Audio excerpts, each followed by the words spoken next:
దరిద్రం దేన్నైనా నమ్మిస్తుందమ్మా.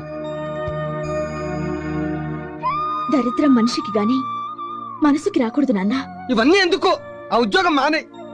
మానేయాల్సింది నేను కాదు నాన్న, మీరు.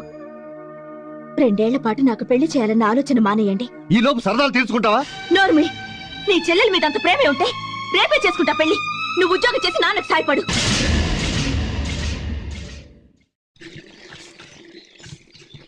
ఏమండి గాయత్రి గారు, మీరు రండి. ఇదిగో సెంటర్లో దొట్టాలు. అది కాదండి, స్త్రీలను గౌరవించడం మన సాంప్రదాయం.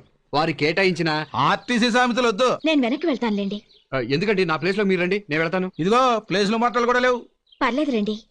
లైన్ లోకి రా. వస్తాంలే. ఏమండి, నేను మీకోసం వెయిట్ చేస్తున్నాను. దేనికి? నిన్న మీ నాన్నగారు చెప్పారు, పెళ్లి వాళ్ళకి మీ గురించి ఎవరో చెడుగా ఉత్తరం రాశారంటగా. ఎవడండి ఆ తప్పుడు కదవా? అయిపోయిందిగా, వదిలేయండి. ఎందుకు వదలాలండి? వాడెవడో తెలిస్తే నరికి పోగులు పెడతాను. ఆ లుచ్చ